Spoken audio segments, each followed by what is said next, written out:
come after a warning from a member of Iran's Interim Leadership Council, saying, currently, evidence from Iran's armed forces indicates the geography of some regional countries is openly and covertly under the control of the enemy, and these locations are being used against our country in acts of aggression.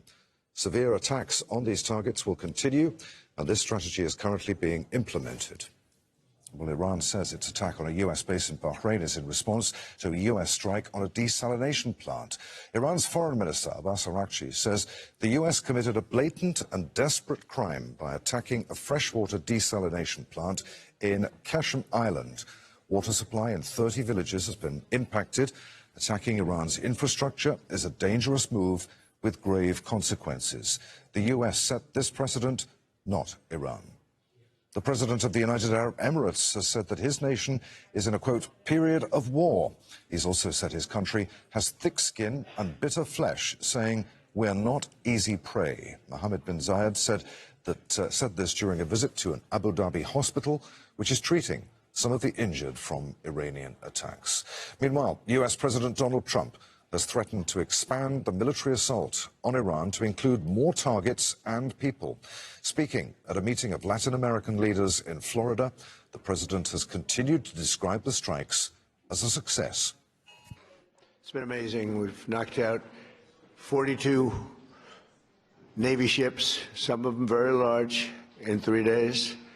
That was the end of the Navy. We knocked out their Air Force. We knocked out their communications, and all telecommunications is gone. I don't know how they communicate, but I guess they will figure something out. It's not working out too well.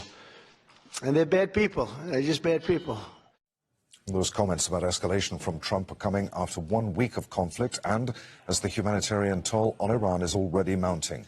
U.S. strikes alone have hit more than 3,000 targets so far, according to U.S. Central Command.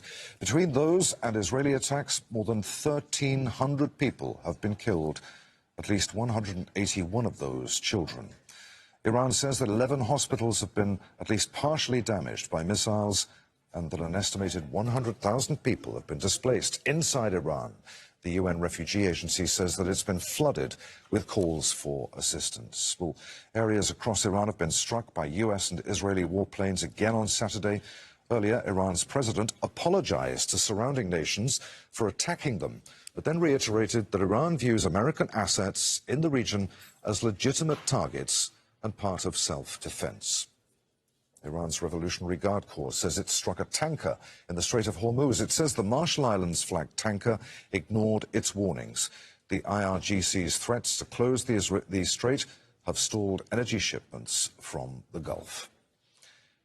We have correspondents in Ramallah, in Florida, where President Trump has been speaking, in Paris, Doha, and Beirut. And Ali Hashim is here with me in the Qatari capital right now. Ali, it's been a busy hour or so. Attacks on Gulf countries soon after the Iranian Interim Leadership Council said that evidence shows the U.S. is attacking the territory of some countries in the region to launch attacks. And, of course, his warnings that severe attacks would continue on these targets, despite what the president said earlier in the day when he apologized to Gulf nations for the bombing of their territory. Well, we are dealing with a very intertwined and complicated situation at the moment, where we're hearing asserting rhetoric from the head of the state, and there's, in parallel, a different approach from the military. Also, the military was trying to prove that there is this caveat between what the president is saying and what they are planning. Add to that the main factor of President Trump tweeting or posting that Iran has surrendered. There's a major issue here. In parallel with the military war, there's a war of narratives. And the Iranians wouldn't want to project weakness at the moment when they are already going through a situation of transition, war, and several other layers of problems. So yeah, the moment we started hearing the alerts today, and of course over Manama and over the Emirates, it was clear that President Trump's approach towards the Iranian military led to this result. Okay. Ali, we'll be back with you in just a few minutes. I don't know whether you heard it, but when I was updating you with the latest, and there goes Ali's phone doing exactly the same thing. Is that a new alert, Ali, or, Yes, or just new. the all clear? It's a new one, because while I was talking, we got the all clear. The security threat has been eliminated, but now the phones are going again, saying that there's a new alert. Let's go live to Victoria Gatenby, who's outside on the roof here in Doha. She can bring us up to date with these attacks that are happening right now in Bahrain, the UAE and Qatar. Victoria, what are you seeing? Yeah, attacks across the region, as you say, in Qatar, Bahrain and the UAE. In the last 45 minutes, the threat level was raised and we had confirmation that a missile had been intercepted by Qatar. And then the threat level was dropped. But as you say, it's just been raised again. And that's just hours after the Iranian President Masoud Pezeshkian said that the Iranians would no longer be targeting GCC countries who hosted either American air bases or military facilities, or indeed US assets such as embassies or consulates. Now, we know here in Doha that there have been targeted attacks on Al Udeid Air Base. It's one of the largest air bases, or the largest air base in the region. It usually hosts about 10,000 military personnel and is the forward headquarters for US Central Command. That has been targeted over the last few days, although most missiles have been intercepted. We also know that the Iranians over the last few days have been targeting the US Embassy, and indeed on Thursday that area around Western Doha, around the US Embassy, was cleared and evacuated in the early hours of the morning. So now we wait for a further update from the authorities in Qatar about this latest threat level that has been raised again. All right, Victoria, for the moment, many thanks. Victoria Gatenby live here in Doha. The spokesman for Iran's Army Central Command, the Khatam al-Anbiya, has given a statement. Ibrahim Zolfaghari explained what the IRGC are continuing to target right now. The countries that are providing offensive capabilities to the Americans and to the Zionist entities have not been targeted by us. However, the military bases from which the strikes on Iran originated, we targeted them and destroyed them. We targeted them from the land and from the sea. I openly say that we destroyed them totally, and we are prepared to direct heavy blows to any entity from which assaults originate. If the destroyed military installations are restored, we will target them once again and we will destroy it. Ali Hashim is still with me. Iran's Revolutionary Guard saying that they attacked the base, the naval base in Bahrain in response to the earlier attack on a desalination plant in Iran. We heard from Foreign Minister Abbas Araghchi mentioning this attack on the desalination plant, also on several Iranian social media outlets and websites.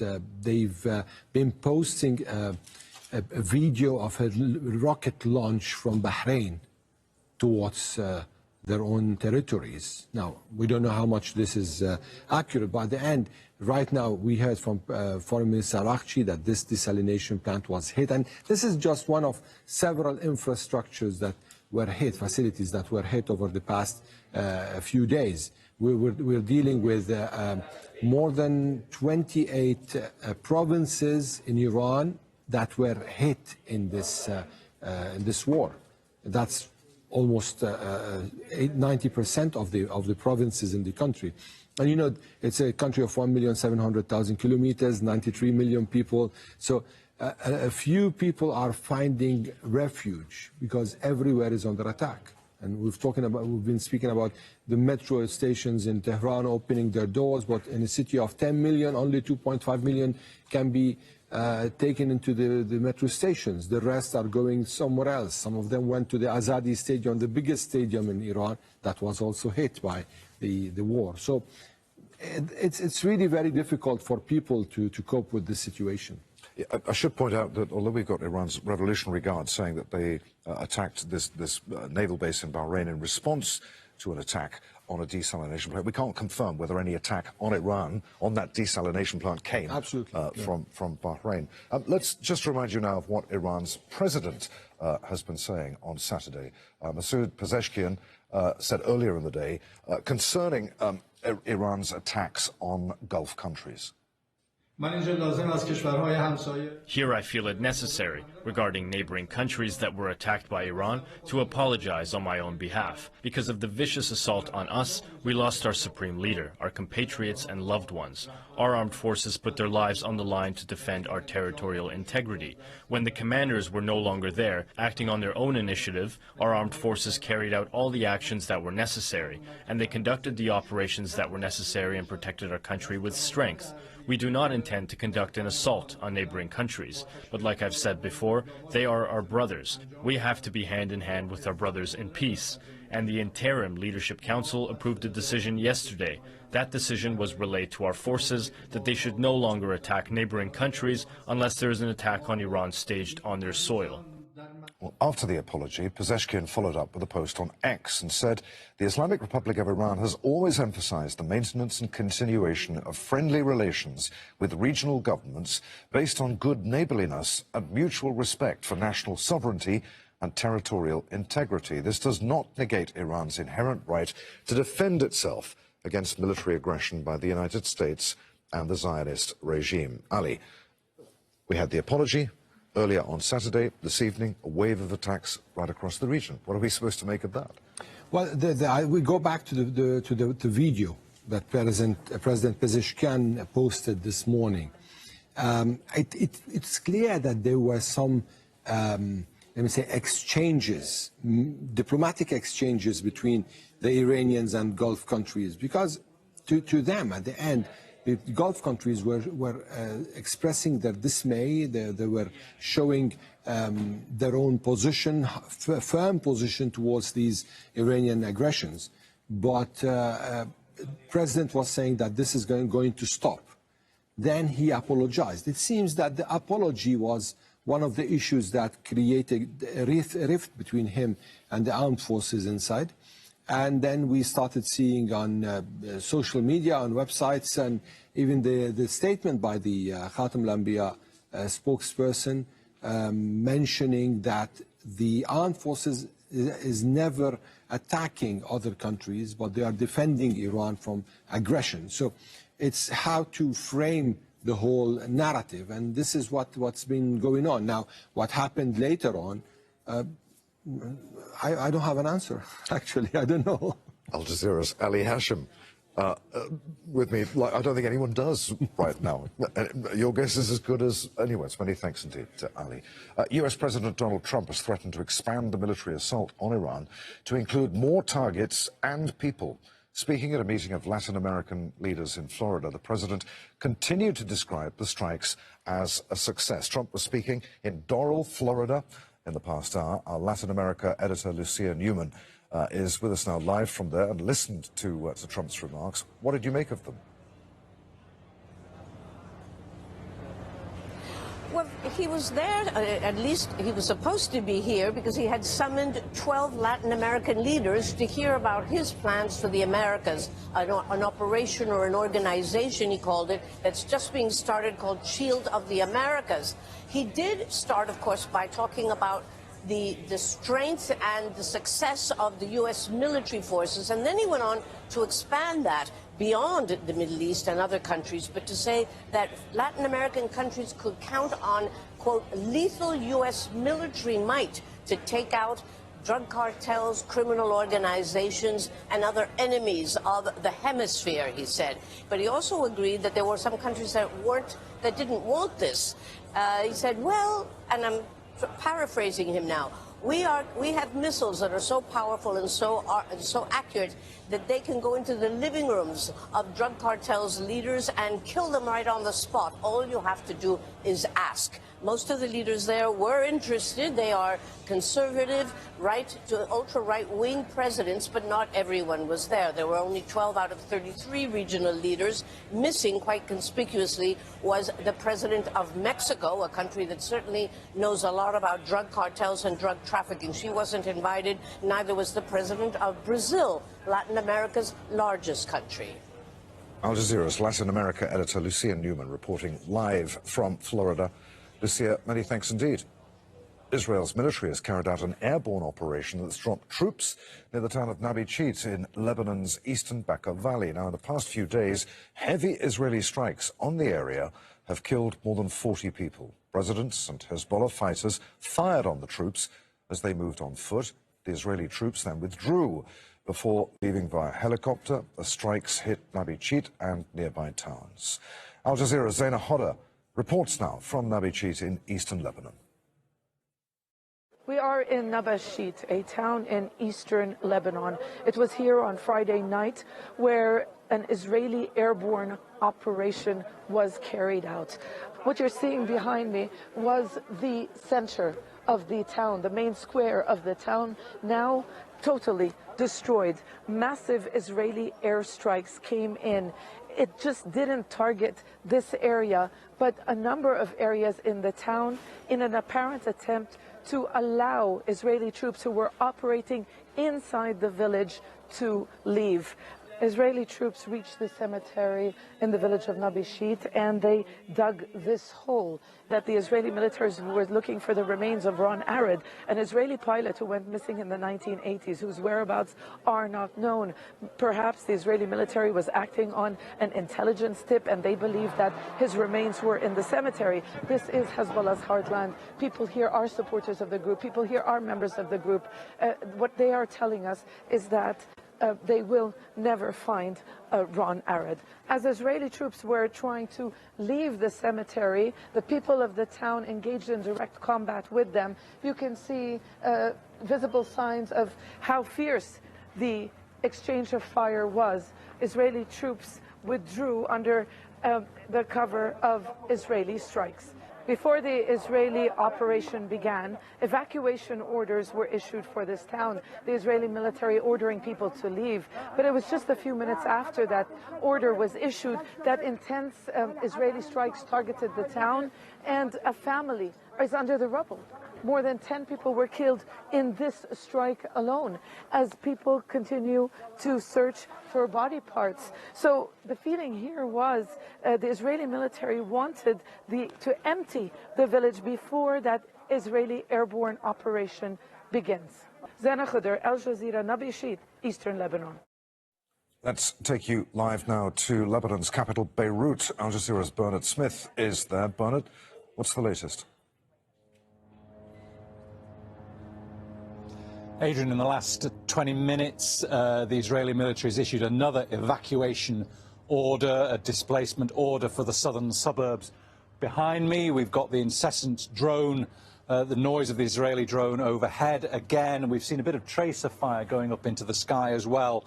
And that order from the Israelis in the last 20 minutes suggests that there's going to be further strikes on the southern suburbs of Beirut this evening. There have already been significant strikes in Tyre earlier on in the day, as well as that one that we've just seen in Zaina's report. Now, with all of that, Israel's defense minister, Israel Katz, he's sent a letter to the Lebanese President Joseph Aoun, and in that letter he says Lebanon will pay a very heavy price if it doesn't enforce a 2024 agreement to disarm Hezbollah. Well, already earlier this week, Lebanon's Prime Minister Nawaf Salam, he announced a total ban on Hezbollah's security and military activities.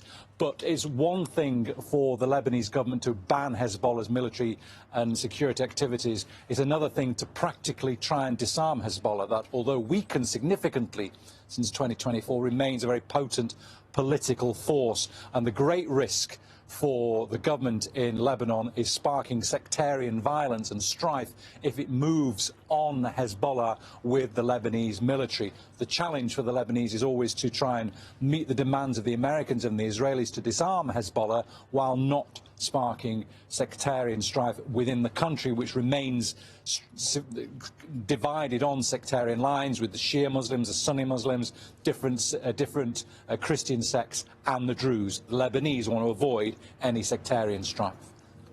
Bernard, many thanks. Al Jazeera's Bernard Smith there live in Beirut. I just want to show you the latest pictures of Iranian missile attacks on Israel.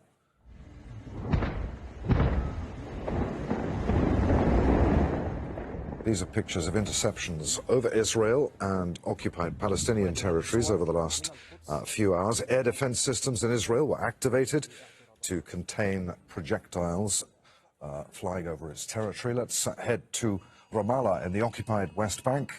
Al Jazeera's Noor Uday is there. So Iran's been hitting back, Noor. Talk us through what's been happening today. 8 separate volleys, Adrian, since the morning of Iranian missiles targeting cities across the coast in Israel, the larger Tel Aviv metropolitan area, some targets also in southern Israel. And every time that happens, the sirens go off in the occupied West Bank for the illegal settlements, the more than 200 of them that are here. And so life really, despite some easing of restrictions, Adrian, has not returned to normal for Israelis. There are still restrictions on the number of people who can be in any one place at the same time. This, however, has not stopped Israeli settlers from carrying out attacks. 50 since the war started. Tonight, health authorities in the occupied West Bank announcing that a third Palestinian, 28-year-old